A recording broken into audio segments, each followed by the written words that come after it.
Good afternoon. I'm David Levine. We usually do this at night, but my guest, Dr. Erik Fisher, is in Lisbon, Portugal. I can call you Carl? Sure, I Okay. don't mind. Okay, Carl's an addictions physician and bioethicist. He's assistant professor of clinical psychiatry at Columbia University's Division of Law, Ethics and Psychiatry. He also maintains a private psychiatry practice focused on addiction. His writing has appeared in the New York Times, Nautilus, Slate, and Scientific American Mind. He also is the host of the Flourishing After Addiction podcast, a deep dive interview series exploring addiction and recovery. And his book that we're going to talk about today is called The Urge, which you can see behind him. And it's called Our History of Addiction. And so question and answer, he said, a little more than a year after I graduated from medical school, I went on a drinking and Adderall binge that got me admitted to the psychiatric ward at Bellevue Hospital. And then you were sent to a specialized rehab for doctors, and in time returning to your training under supervised treatment. So, okay, how'd you end up in Bellevue? Well, there are different ways of answering that. The short answer is privilege, actually, because I was in the middle of a really extreme bender. I got psychotic, primarily due to stimulants, the mixed amphetamine salts of Adderall. And I was completely out of my mind in the sense that I didn't know reality from fantasy. And I got to the point where in my West Village apartment, I was really dysregulated and screaming out for help. And thankfully, the NYPD sent an emotionally distressed person call to me, which is something they do in some but not all cases. And I had the great good fortune of being handled very, very compassionately. And there's just no way that that would have happened under different circumstances. I was a white guy living in a fancy neighborhood, and I got taken to Bellevue, and I got the option for treatment. And all that being said, I also got there by, some pretty dramatic suffering and problematic use, and it definitely wasn't a cakewalk. And despite my whatever advantages I had as a doctor, I still came face to face with a lot of the problems in addiction treatment, which mirror, in a way, the problems that we have understanding addiction and responding to addiction as a society, which was in large part the impetus for writing the book as an investigation of what exactly had happened to me. And so you said that your parents also had addiction problems? Yeah, both of them also primarily alcohol. Okay. I was born in the early 80s, and both of them went to the kinds of prevalent addiction treatment that was available at the time, also troubled. And my father went to rehab 4 times. The last one eventually stuck. And that's also a thread that goes through the book, is the way they thought about each other in reference to each other impacted their understanding of addiction. The way my thinking about their problems impacted my understanding of addiction, and the ways that the problems they experienced were, in a way, just another expression of problems that I saw as a clinician and also as a patient. So when reading your book, it's very surprising to read that addiction, has had a very long, very enriching history. The Greeks talked about it. You also mentioned Benjamin Rush involved, and who just saw, and also the first American opioid epidemic did not start with Breaking Bad, but occurred in the 1860s and 1870s, fueled by the unspeakable trauma of the Civil War. So tell me why you wrote the book and what you learned. And well, then, like I mentioned before, I wrote it to make sense of what happened to me, because even after I was stable even after I was a little ways into recovery. I had this sense that I didn't really know what addiction was. I got a lot out of medicine. I got a lot out of science. Mhm. And there's a lot of ways that psychiatric and psychological theories and understandings of addiction were really helpful to me. And I had the sense that it was incomplete. I saw it was incomplete in one sense, just because people didn't have agreement. There's a way that the addiction field, even professionally, is quite polarized, and people have arrived at drastically different interpretations and conceptualizations of addiction. But it was also incomplete in the sense that I had this intuition that social, cultural, and historical understandings of addiction and related concepts like self-control and discipline really mattered to how we made sense of addiction. And there's a funny phenomenon, actually, and I'm sure some of the audience who are science writers or who like science writing probably have had this experience, where I'd be reading some of the best thinkers in neuroscience, psychiatry, psychology, and my feeling of some of the best thinkers is that they think very synthetically, and they draw on information from disparate sources to make sense of a complex phenomenon. And so some of those writers and thinkers I admired were pulling in ideas from the ancient Greeks. And they were talking about Aristotle and his conception of akrasia, translated as weakness of the will. Or they would be talking about the cultural and historical legacies of the way we had treated addiction, say, for example, in the early 20th century, and how some of those resonances still influenced the supposedly objective scientific endeavor of defining, understanding, and treating addiction. And so that was a clue too, was that there was something there, that there was a there, and that it would be helpful. It would be helpful for me to really make sense of and to come to terms with this new condition that I had finally accepted and come to grips with the fact that I had. So what led, how did you, I know you still consider yourself an addict, but how did you be able to get back to medical school, finish your education, become a psychiatrist? How did that happen? With a lot of help, really. Okay. Because there were attempts, people tried to help me, and people tried to encourage me to get help along the way before that Bellevue episode. Hmm. And I was resisting it or in denial and all the rest. But then what specifically happened in Bellevue is that in New York State, and in many other, but not all states, there's a specialized program for addicted physicians. And there are analogous organizations for airline pilots and for lawyers, where people can voluntarily enter into basically an advocacy program, is the way they term it. It's a group of caseworkers and social workers who kind of oversee one's treatment, so that they and the public can be assured that someone can return to practice safely.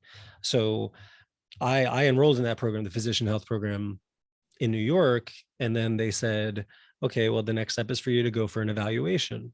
And at that point, it was about 2-3 days in, and my own sort of denial and self-will was creeping back in again. And I thought to myself, well, maybe I don't have to do this after all.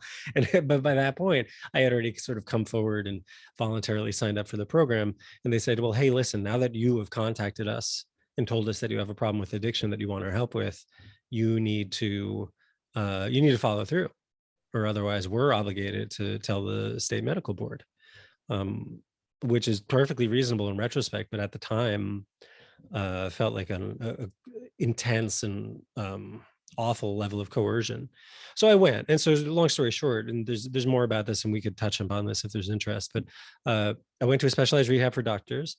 There were aspects of the program I think are not good, not evidence-based, and not supportive, but it also saved my life and was really helpful. And then after that, I was in a type of monitor treatment where I got regular urine screens to make sure I wasn't using, and group therapy and individual therapy. And all of that was really life-saving and kind of provided the guardrails for the 5 years of monitor treatment. And I had this sense that this is good and it's not enough. And at the end of this 5-year contract, I want to not want to drink. I want to feel more at peace and feel more in acceptance and have a sense of what recovery means to me. And I had the sense early in my own recovery that I wasn't there and that I needed more work on it. And the book was one of several avenues, but it was an important avenue for me of making sense of addiction and kind of getting more on board in a way. So for everyone who's listening, if you have a question, please put it in the Q&A box and I will read it. Don't put it in the chat box because that's for in case we have technical difficulties. I can talk to my co-chair, Joe Bonner, who's behind the scenes running the camera and also taping this for YouTube. So you wrote that in both medical school and rehab, I was taught that addiction was an extreme mental illness or disease, a damaged condition, discreetly divided from the rest of the normal population. This is a misleading idea rooted in our history, and it does more harm than good. So why does it do more harm than good? Yeah, I think an important part that I want to recognize is that it does do good, and it has done good in the past. Okay. That the notion of disease has been used to good effect. And the reason it was even necessary to invoke that concept is rooted in some of the deeper history. But it's a double-edged sword to call addiction a disease. And I think on balance, it's more harmful.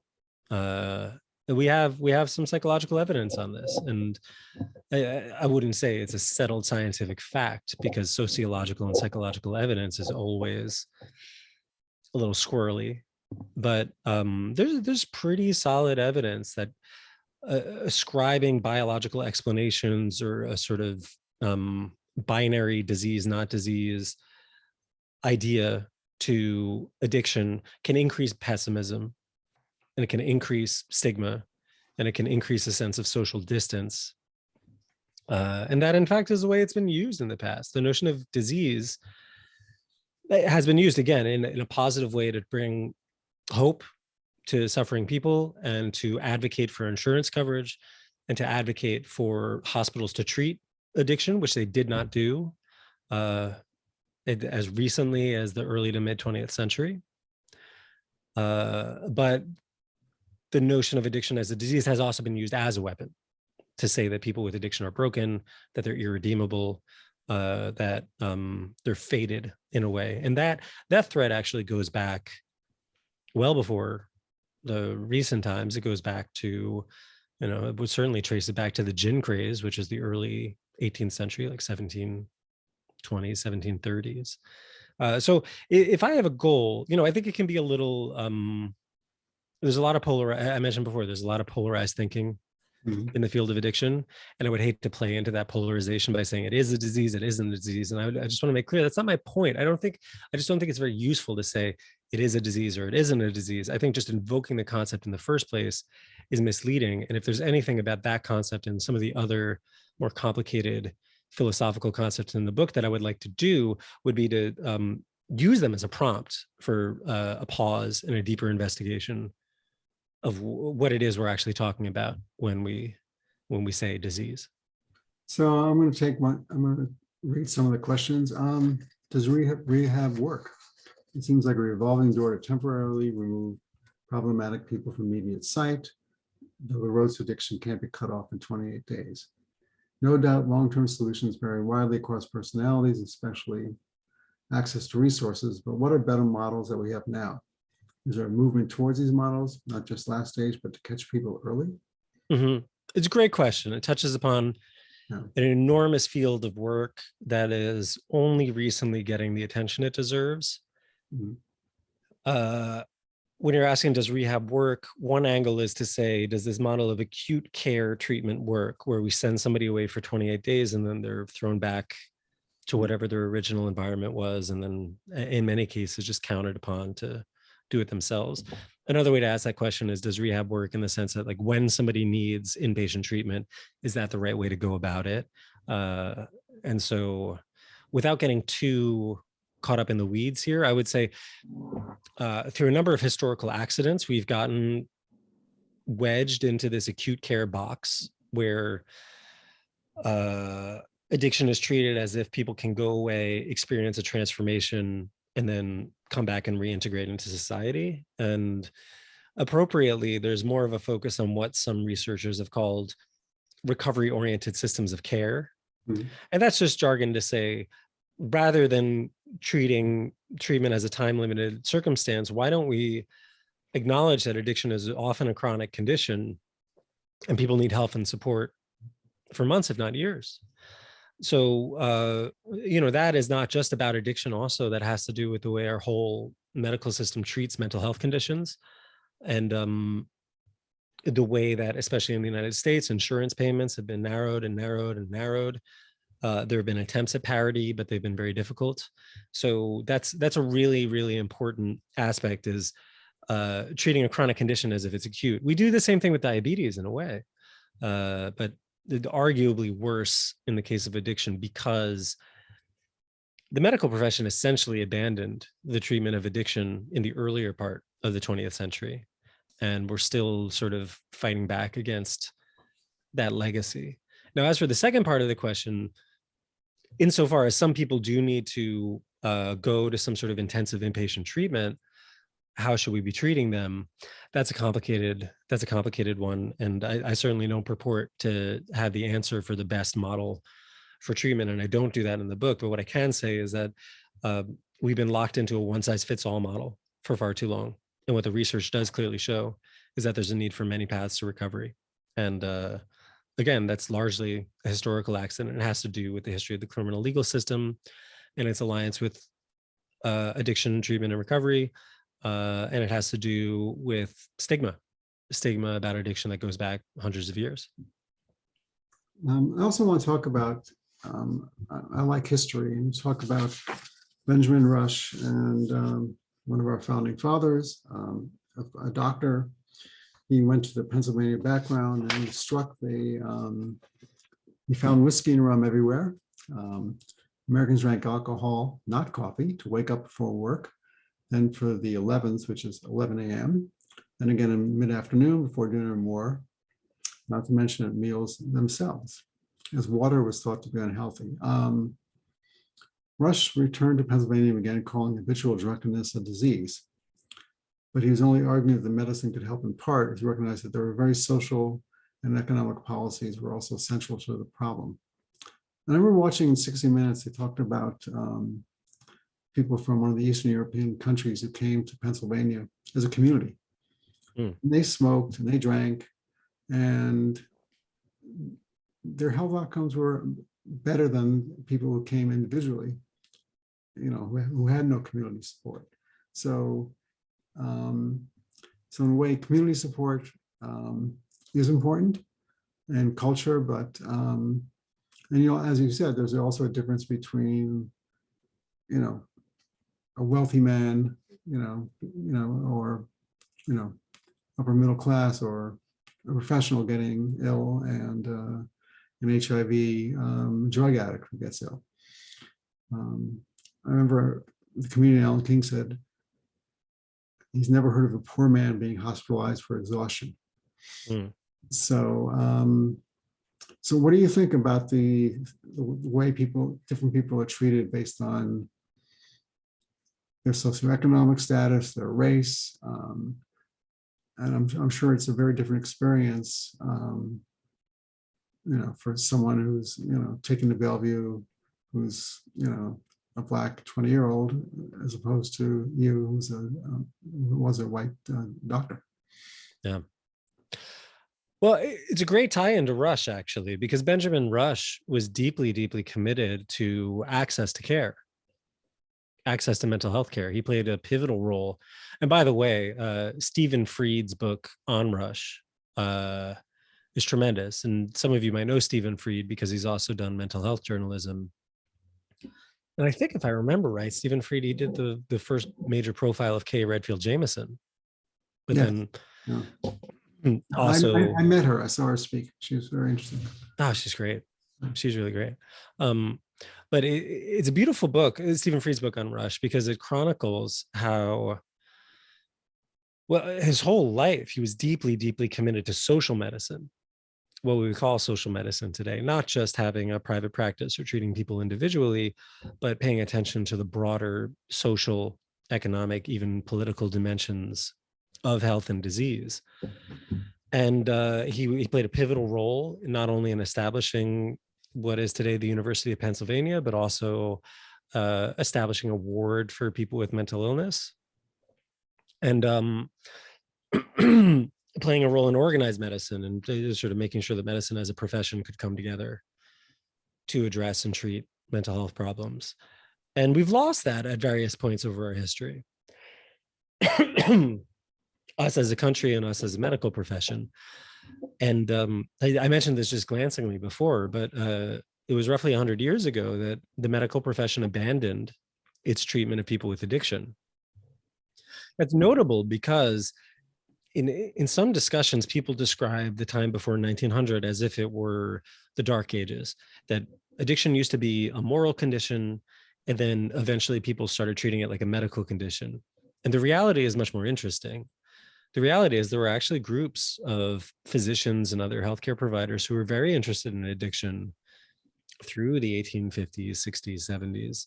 And in a way, it was an after effect of moral panics about drugs in the earlier part of the 20th century, moral panics that were intimately tied up with racism, xenophobia, and other forms of oppression that led to the point where the medical profession retreated from the treatment of addiction.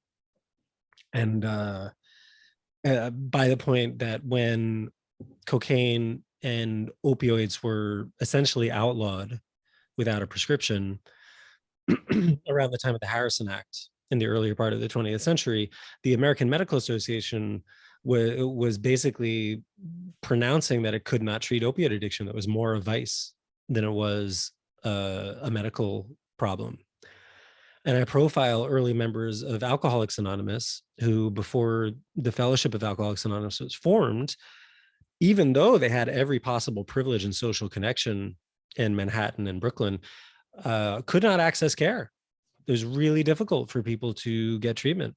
A lot of psychiatrists said it's not a fit problem for psychiatric treatment.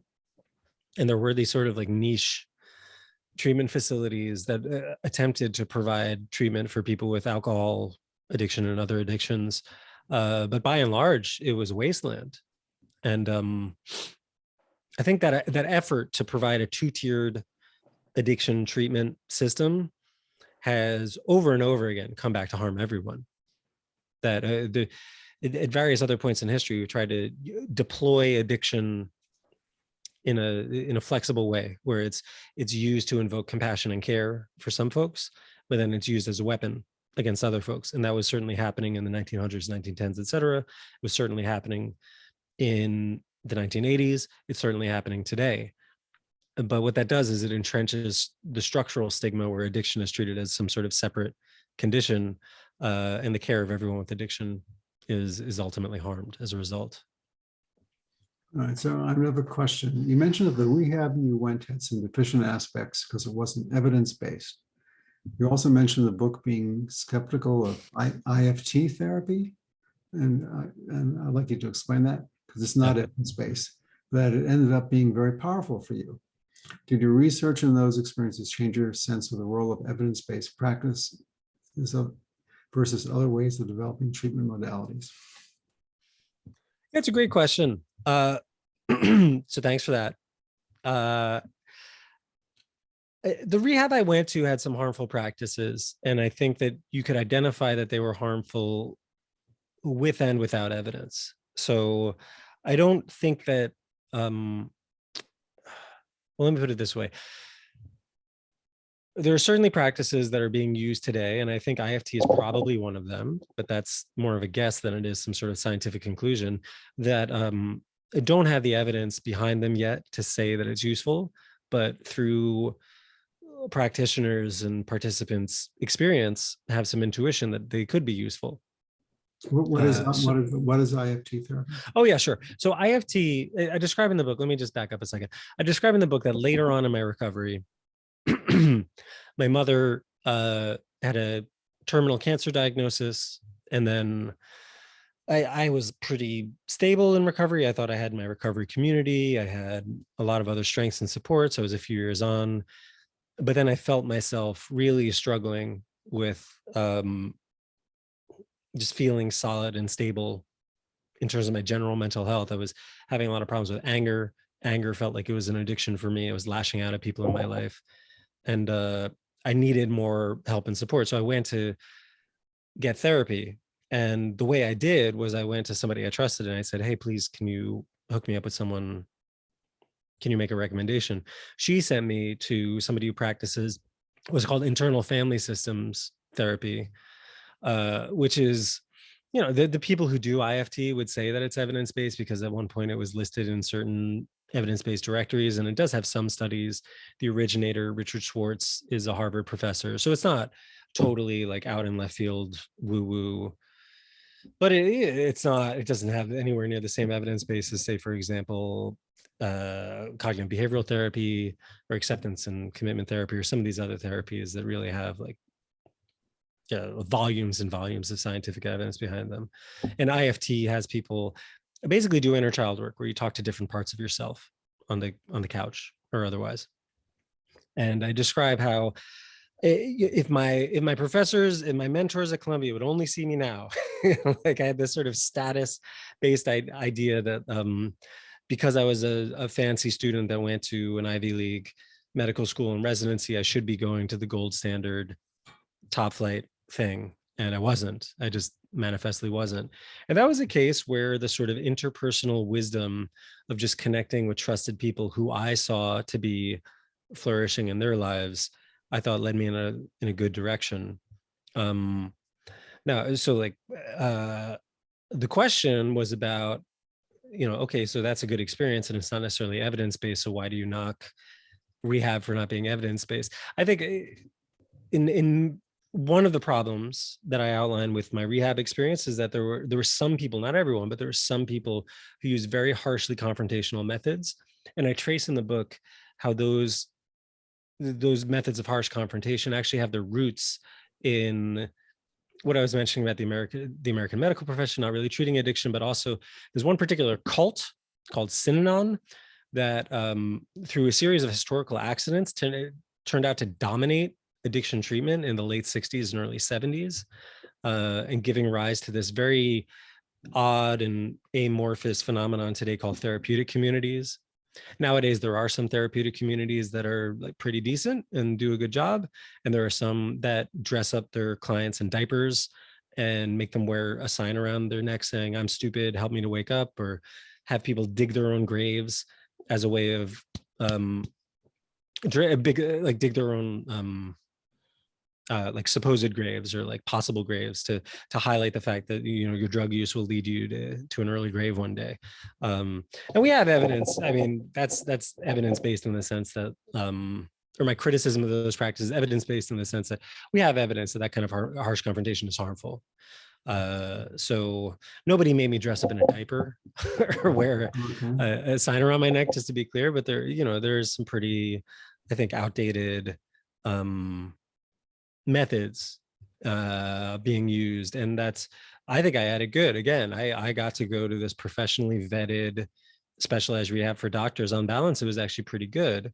And there are people who, because they're judicially mandated or because of lack of access to resources, they go to places where they're doing push-ups in the snow or they have to shave their heads nowadays. That's all very well documented. Politico did a story about, I think it was one treatment center, I think in Chicago, where if people had private insurance, they went upstairs to like very compassionate group therapy. But if they had Medicaid or other forms of public assistance, they went downstairs, where people, literally upstairs and downstairs, where people shaved their head and had to line up as if it were boot camp.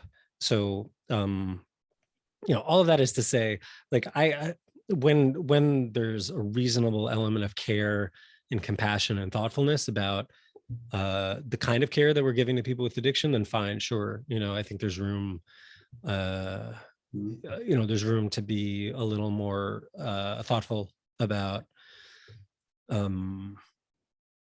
maybe experimenting with stuff that's a little ahead of the curve, but we have to be very mindful of the harmful practices that have managed to worm their way into addiction treatment because it's been such a vacuum for so long. Well, I've seen one of those rough places. When my first job was at the Nassau County Department of Drug and Alcohol Addiction. And I went to this place, I think it was called Topic House, and I did profiles of people, and there's one girl I profiled. The next week I saw her hair was shaven. And she had to wear a sign saying that I use my, attractiveness to fool people. And I said to the guy who ran with it, why are you doing this? He said, it works. I said, well, how do you know it works? And I actually spoke to the commissioner and just said, do you know that it was going on? And he really didn't. And there were also worse things, but people were wearing diapers, having to do push-ups, and these people are, I think some were voluntarily, some were, instead of going to jail, they were there. So you don't always know. It's kind of like one flew over the cuckoo's nest when he said, how come you guys don't leave? And he said, we can leave anytime we want. It was a big shock to him. The other thing I want to touch about is Alcoholics Anonymous. And I know many people have been in it. And for some people, it works very, very well. All their friends are AA. It's kind of become, and that's Chris as well, it's a new religion. And I said, well, it's a religion where people aren't drinking.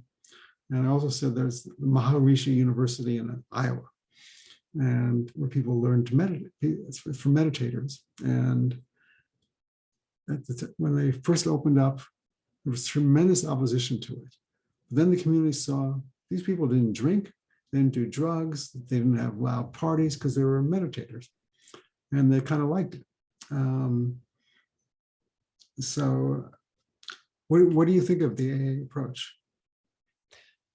Oh, I don't know that I could give one soundbite response about, I think there are people out there who will say AA is an unvarnished good, or that it's a stain on the world. That's not my opinion. AA, in many ways, 12-step programs saved my life. The rehab that I was mandated to was a 12-step oriented approach, and I got a lot of strength and learned amazing wisdom from attending 12-step early on in my recovery, and still do. And it's not my primary home for recovery nowadays. I have a different sort of home. So I say that just to clarify for people in the audience that, like, I certainly don't speak for AA. My experience with AA is my experience with AA, and it's an extremely diverse, heterogeneous, almost anarchically organized fellowship across the world. So that being said, let me say one other thing just to sort of set the terms first, that AA arose as a decentralized fellowship. And I describe this process a bit in the book about somehow how the early founders just gathered together and created the structures that allowed it to self-perpetuate and be self-governing with a minimum of sort of hierarchical top-down sort of direction. And there was this parallel dimension that people have missed for decades and decades that wasn't quite AA, but was related to AA, which was a kind of alcoholism advocacy and treatment. And what that means is there are people who were involved in that earlier AA experience who also went out and tried to popularize AA and tried to popularize alcoholism treatment in general, and also just tried to destigmatize addiction and say that addiction is deserving of medical care. And one of those people is Marty Mann, who I spend the better part of a chapter talking about, this fascinating woman who was basically the Don Draper of alcoholism advocacy, this brilliant socialite who worked in public relations, who then eventually turned her gifts toward addiction advocacy. And as I describe in the book, there are benefits and costs to that. There are benefits and costs to the way that they went about their advocacy. And some of the legacies that we see nowadays are certain types of messaging about alcoholism and addiction, and a certain, I think some of the ideological focus on a one-size-fits-all approach to addiction can find its roots in those types of things. And also that kind of alcoholism advocacy probably saved more lives than it misled. So this is all getting back to the question of like what I think about AA. I think it's really important not to confuse AA-based rehabs with AA. And I think it's really important not to confuse alcoholism advocacy or addiction advocacy that is often done by people in 12-step groups with 12-step groups. They're not the same. My understanding is 12-step groups have no official position. They don't take stances on outside issues.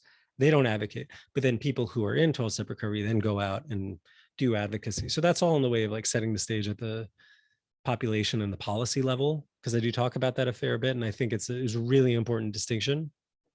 But just getting back to your simple question, David, I think that 12-step groups are really, really helpful, and I recommend them to most of my patients. And what I usually say is go to 3, because if you've gone to one meeting, you've gone to one meeting, and see if it fits for you. And also, it's not for everyone. It's not for everyone. An abstinence goal is not even for everyone who has a substance use problem. So I think on the whole, it's like it's a massive good that's untapped by many people.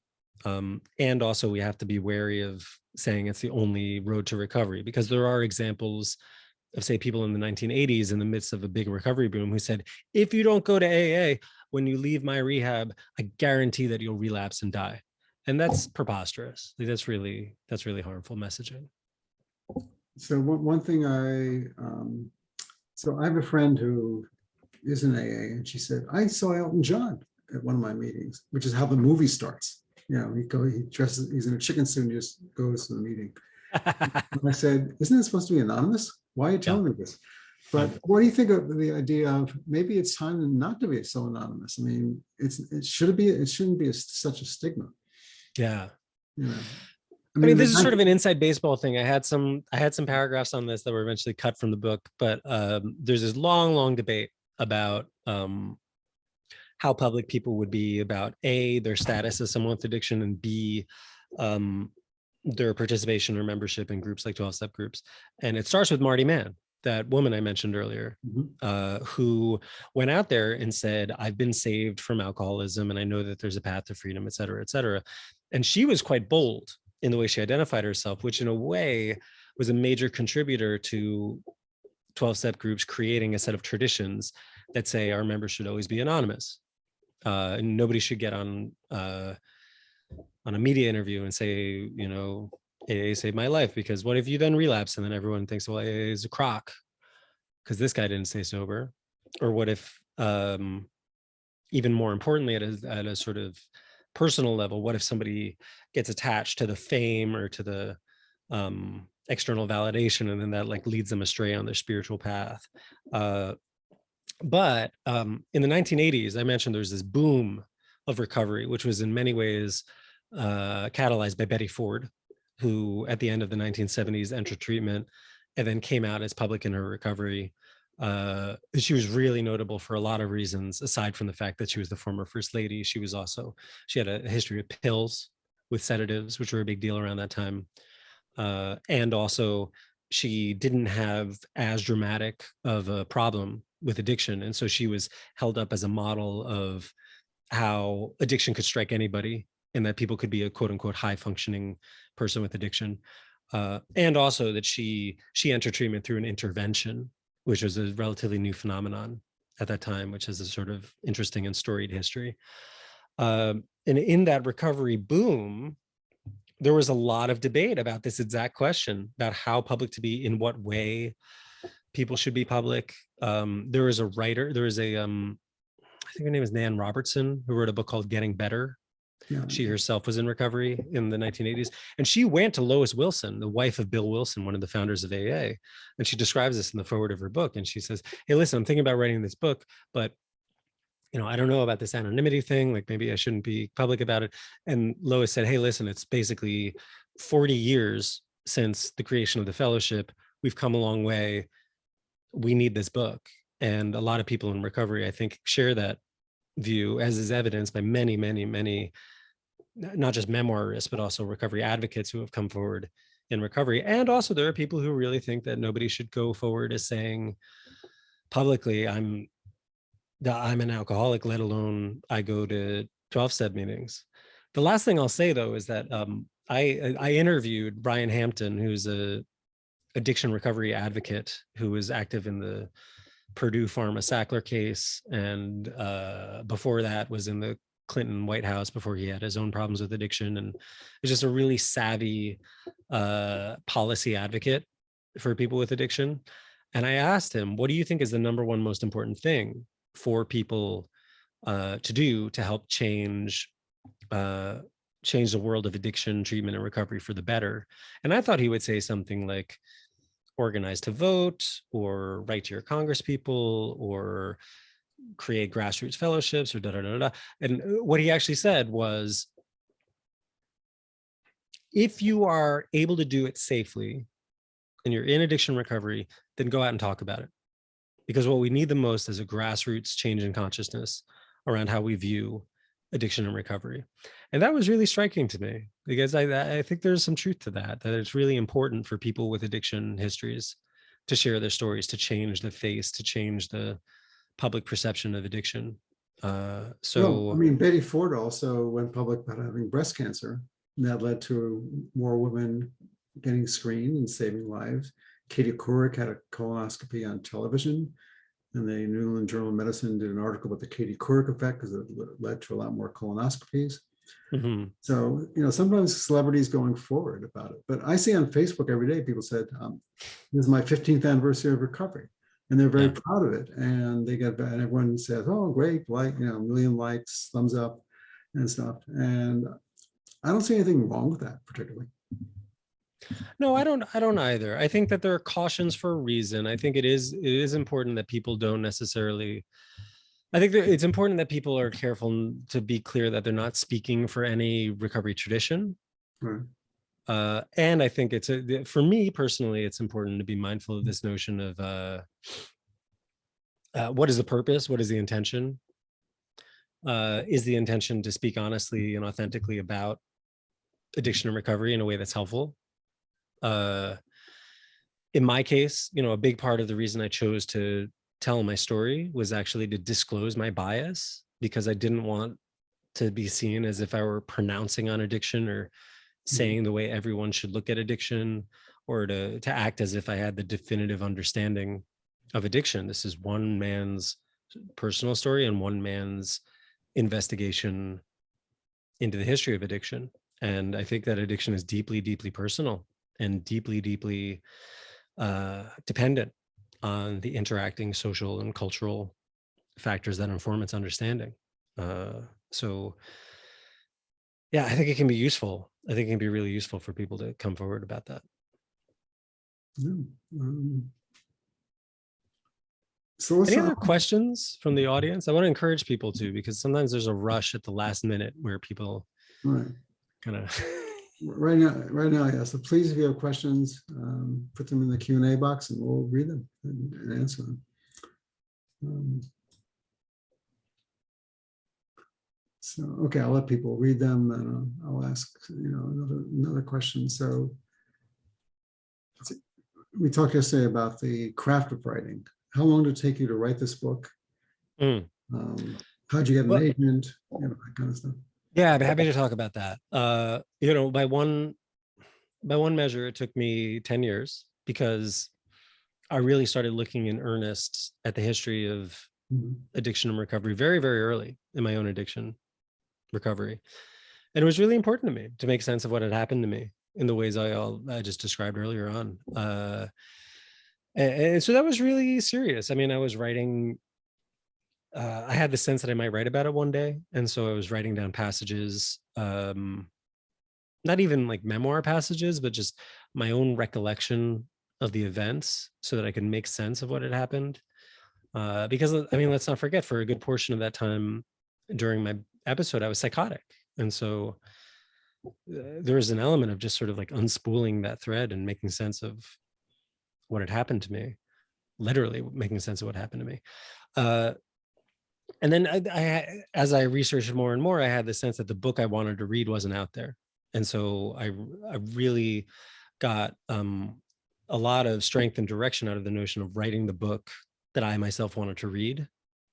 So I started doing research into how do you write a proposal?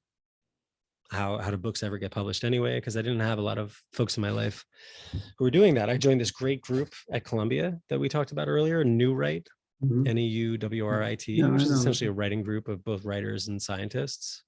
I met a bunch of fascinating and interesting people who helped me a lot.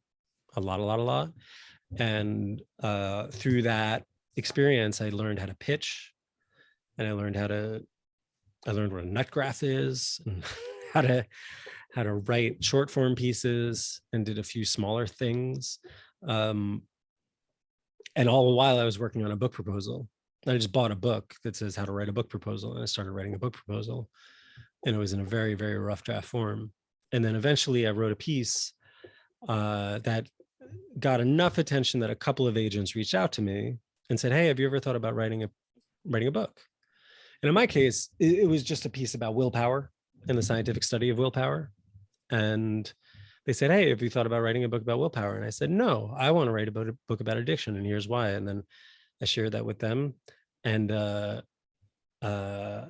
one, like basically only one, thought it was interesting enough to take me on as a client. And then I worked on the proposal, and the rest is history, basically. She helped me out a lot. Her name is Libby McGuire, and she actually left agenting to go back to publishing. But one of her co-agents at the Gernert Company was very kind in taking me on, Aliyah Hannah Habib, who was also a tremendous help. And I just really came at it like an amateur. I said to everyone, probably to my detriment, I have no idea what I'm doing. I've never done this before. I'm looking for an editor who will be up for working with a first-time writer and reading multiple drafts. One editor, when I went out trying to sell the proposal, said, generally you write the book and then you send it to me and I write a memo and then you revise it, and that's the thing. And I said, absolutely not. That's not what I'm looking for. Like, I'd like to send you work chapter by chapter and really be in conversation with you and kick around ideas. And I found an editor who was really up for that. And but Emily Cunningham at Penguin Press has put an incredible effort and diligence into the This writing book, process. this book was just published January 25th. That's right. Yeah. So we do have 4 questions, so I'm happy about that. Okay, great. With a greater understanding of how even moderate alcohol consumption can be harmful, do you see more patients seeking help for drinking that might not have been considered problematic in the past? Yeah, yes and no. I think you're right that there is a sort of cultural undercurrent of concern about drinking. Mm-hmm. And some of that comes along with the recognition of broader sociocultural factors, like the influence of the alcohol industry in obscuring the harms of alcohol or undercutting efforts at regulating alcohol. So I do see that. And also we're still in a rough spot in the United States and generally in terms of overall alcohol consumption. So I think there's a lot further to go. We tend to treat alcohol as if it weren't a drug, or at least that it's in a totally separate category from so-called other drugs. And like many other things, that's a historical legacy that's deeply wound up with capitalism and the way that what I call addiction supply industries have operated. Well, during the pandemic, when every restaurant was closed, every bar was closed, alcohol stores were not. They were considered an essential service. Yeah, it's a big debate about that. Part of that reason was that if you just stop selling alcohol, then people who have serious alcohol problems go into withdrawal and then possibly have a seizure and die. So that was part of the argument for keeping them open as an essential service. But do we favor bars over schools in New York State, for example? Yeah, I think so. That's a bit odd, especially in the international context. So someone asked, can you explain the addiction to Adderall? I have a child taking it for focus. Should I be concerned? Well, thank you for the question. I can't give medical advice in this context. I just have to give the caveat that this is for general informational purposes. And I can't, everything is so individualized in medicine that you would have to consult with your provider. My own Adderall addiction came about through basically my own denial and subterfuge. I had enough problems with alcohol that I was struggling to wake up in the morning and struggling to meet the demands I was putting on myself. And that in itself was a component of my addiction, like I describe in the book, that my own grasping after external validation in the form of constant work and churning out scholarly papers and projects was a way of soothing a form of suffering I had within myself. So I went to a general practitioner. This is at the point where I am a doctor, and I say to them, hey, listen, would you prescribe me Adderall off label because I need help writing? And that person said, sure. So I used it, but then I went out and I used it in a really harmful way, where I was using it to mitigate the effects of hangovers and to stay up later drinking. So you weren't taking it as directed. No, so I wasn't taking it Right. anywhere near as prescribed, and I deliberately set out with the intention of getting the Adderall so I could use it in a way that's pretty clearly harmful. Okay. But I think that we are right. We tend to divide up drugs into good drugs and bad drugs. This is one of the key themes of the book. And those are usually totally false and misleading criteria, that certain drugs usually associated with certain people are deemed bad drugs and treated as if they're universally addicting and harmful. And certain drugs are treated good drugs. And there have certainly been moments, and you could argue today is one of those moments, where we are too mindless about treating amphetamines, but probably even more so sedatives like benzodiazepines, Xanax, Klonopin, Valium, for example, as if they're just totally fine. If I got it from my doctor, then it has no harms. And I think we underestimate the harms of some of those so-called good drugs, as we often have. So we have two writing questions. First, which book about how to write a book proposal did you use? It's called How to Write a Book Proposal. I think it's something like that. I'll Google it real quick so I can drop it in the chat before the end of the conversation. In terms of your writing, was it hard to include memoir section? It seems counter to how you would work as a psychiatrist also, I think. Yeah, there are different strands of psychiatric practice. The traditional form of psychoanalysis, hold on a second, how to write a book proposal. I'll check on that. Now let me put my attention back to the question. In psychoanalysis, which in many ways is still a very dominant thread in psychiatric training, the therapist should usually be a blank screen and disclose nothing about themselves to their patients. And that thread was quite strong at Columbia University. And I'm sure that there are psychoanalysts at Columbia who would look askance at me, including self-disclosure. And there are also plenty of traditions where people do use self-disclosure in a thoughtful and careful way.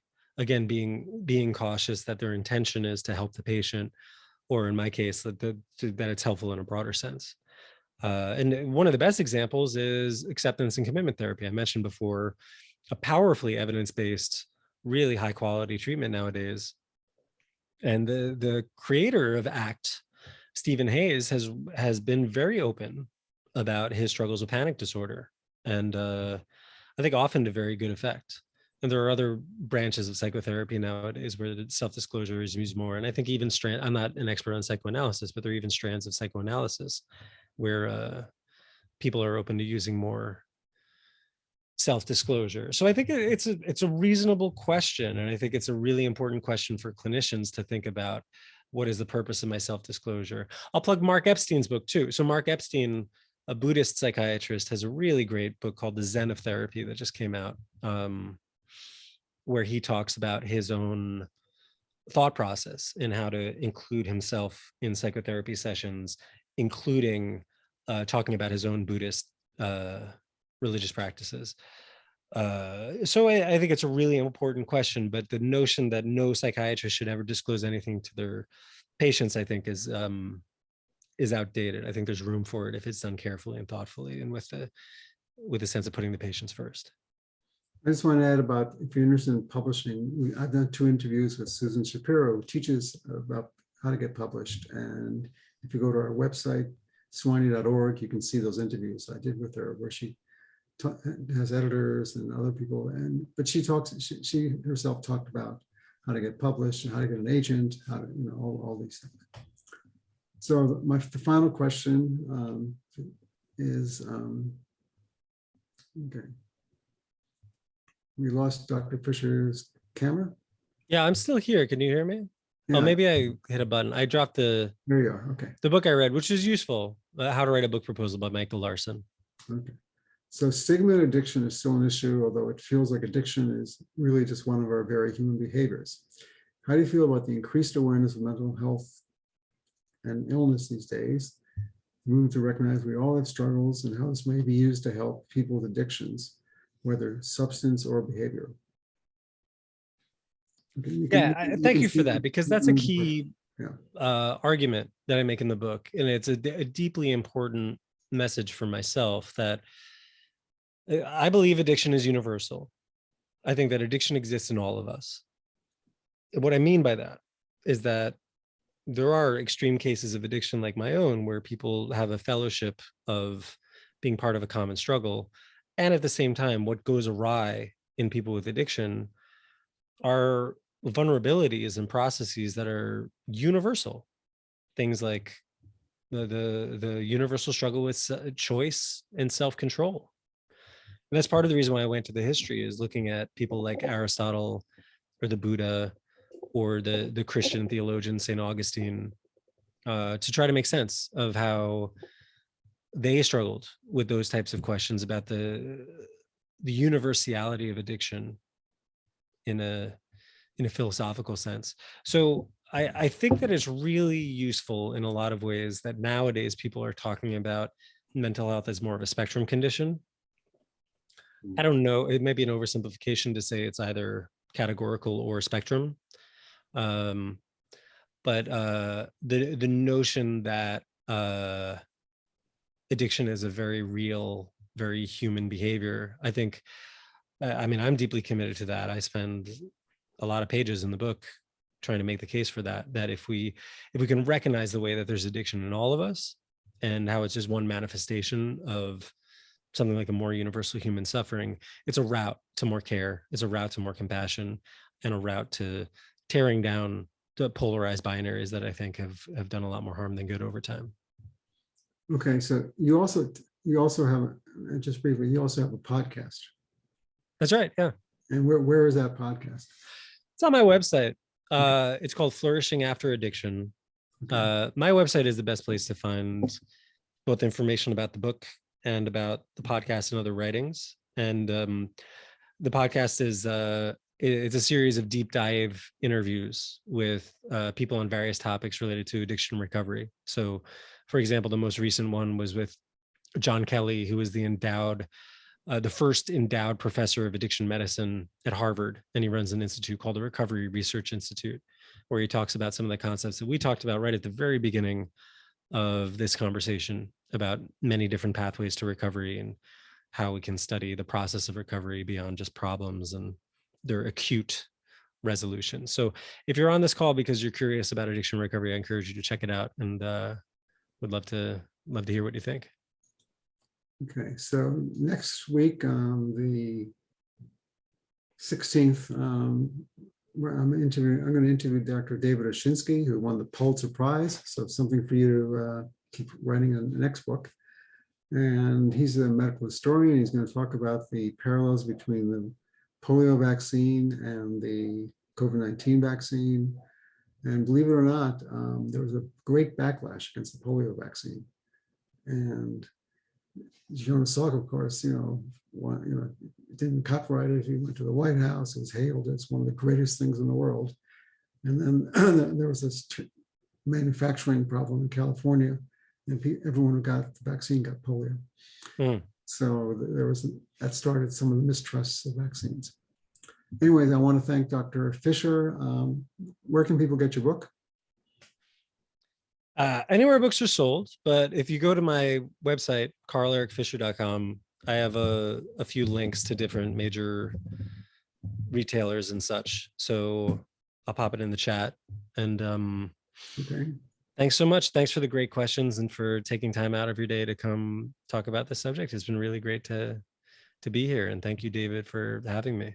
Oh, it was wonderful having you. And this will be on YouTube for some people. I know one person will leave at 12:30 because she's actually testifying before the city council about alcoholism. So Anyway, it was great talking to you, and there are a million things I'd like to ask you, but this is the time. And thank you so much for your time, and enjoy. Dr. Fisher's in Lisbon, so enjoy your time. Okay. Well, Take care. thanks. Bye-bye. All right. Thanks again, David. Thanks, everyone. Okay. Thank you. Bye-bye.